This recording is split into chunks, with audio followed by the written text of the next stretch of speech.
Assalamualaikum warahmatullahi wabarakatuh. Hai teman-teman, selamat datang di channel saya, Yudi Generasi Penerus.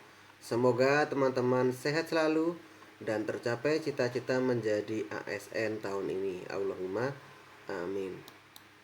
Pada video part 10 ini ya, saya akan share yaitu soal dan pembahasan lengkap TWK teman-teman ya, untuk persiapan teman-teman tes CPNS maupun sekolah kedinasan. Oke, ini pada part 10 ini seperti biasa 5 soal ya.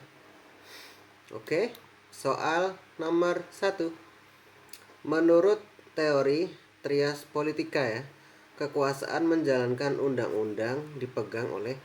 Nah, ini kalau teori trias politika ini adalah tokohnya Montesquieu ya teman-teman ya.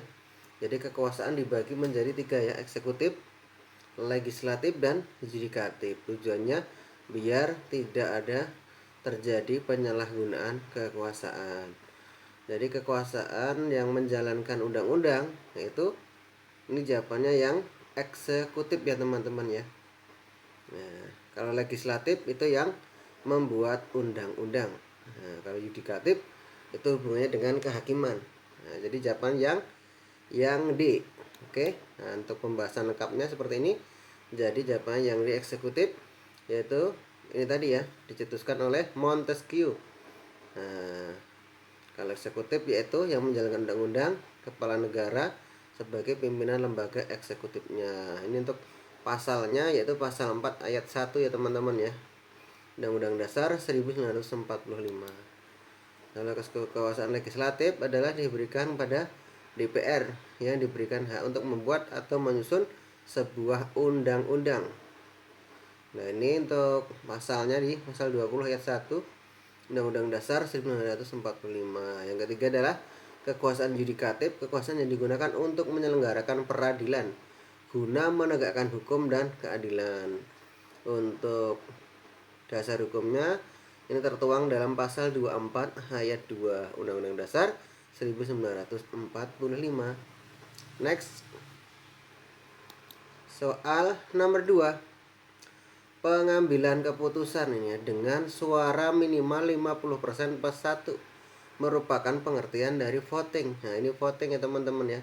Ini materi demokrasi ya. Jadi kalau yang diutamakan adalah pengambilan keputusan dengan musyawarah untuk mufakat. Nah, kalau voting diambil apabila musyawarah mufakat tidak bisa tercapai.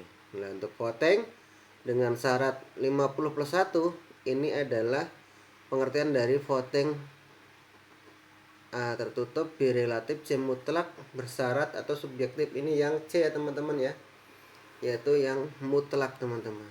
Oke, jawaban C. Kita lihat pembahasan lengkapnya, yaitu ini tadi ya, voting pengambilan keputusan apabila tidak tercapai mufakat ya.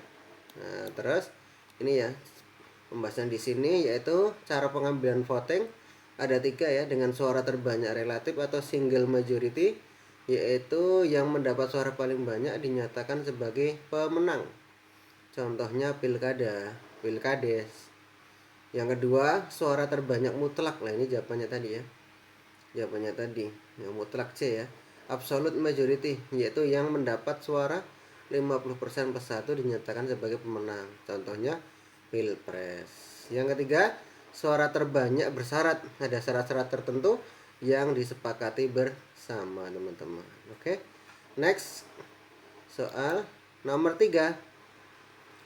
Di bawah ini termasuk penerapan demokrasi dalam kehidupan bermasyarakat adalah ini ya, ini masih materi demokrasi. Nah, demokrasi Pancasila dalam contoh kehidupan bermasyarakatnya.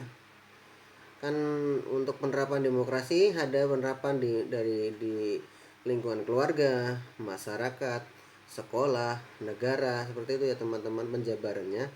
Nah, ini soalnya ditanyakan dalam kehidupan bermasyarakat ya. Kalau yang pilihan A, pemilihan penghargaan orang sukses, yang tersukses, ini lingkupnya seperti ini ya, komunitas, misalkan orang terkaya di Indonesia versi majalah A gitu, atau majalah X atau majalah apa itu, misalkan orang terkaya gitu ya, atau orang yang terkaya di dunia versi majalah X gitu. Jadi ini lingkupnya lebih luas. Kalau yang B pemilihan ketua kelas ini berarti lingkup sekolah ya. Nah, C yang pemilihan ketua RW ini yang kehidupan bermasyarakat. Jawabannya yang C ya. Kalau D pemilihan ketua OSIS ini masuk lingkungan sekolah. Kalau yang E pemilihan wisata yang aman saat pandemi Covid. Kalau pemilihan wisata, nah wisata ini bisa masih umum, ini bisa di lingkungan sekolah atau di lingkungan masyarakat gitu ya. Seperti itu. Jadi kalau yang lebih spesifik yaitu jawaban yang C teman-teman ya. Pemilihan ketua RW di lingkungan bermasyarakat. Jawaban yang C. Nah, adalah wujud nyata pelaksanaan demokrasi di lingkungan masyarakat. Oke. Soal nomor 4, pengambilan keputusan menurut demokrasi Pancasila sebisa mungkin dengan A. Voting, B. Pemungutan suara, C. Mengikuti keputusan pimpinan, D. Musyawarah mufakat, E. Keputusan perwakilan rakyat. Nah ini materi basic teman-teman ya. Ini materi basic udah di luar kepala nih ya. Jadi pengambilan keputusan menurut demokrasi Pancasila yaitu tentu saja dengan musyawarah mufakat. Jawabannya yang D ya teman-teman ya. Oke.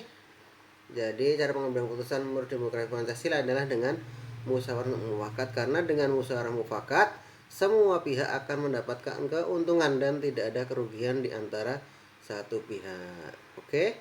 Next. Nah, last number, soal nomor 5. Dewan Perwakilan Daerah nih, DPD adalah perwakilan dari daerah yang setiap daerahnya mengutus wakil sebanyak berapa ini? DPD. Nah, ada A5, B7, C9, D11 atau E4. Jadi DPD teman-teman, Dewan Perwakilan Daerah ini mengutus wakil sebanyak yang E teman-teman. Jawabannya yang E4 ya. Jadi setiap provinsi mewakilkan 4. Nah, oke, kita lihat pembahasannya. Jadi anggota DPD RI berjumlah 136 orang yang terdiri dari 4 orang wakil setiap provinsi. Karena ada 34 provinsi jadi totalnya 136. Jawabannya yang E, 4 orang. Oke. Oke teman-teman, sekian dulu ya. Semoga bermanfaat dan menjadi ilmu manfaat. Next video insya Allah part 11 ya, soal dan pembahasan TIU. Nah, tetap semangat belajar ya teman-teman ya. Belajar konsisten, teratur, tentukan targetnya sesuai kemampuan teman-teman. Yang penting belajar teratur sambil menunggu yaitu informasi pembukaan CPNS tahun ini. Oke, terima kasih. Wassalamualaikum warahmatullahi wabarakatuh.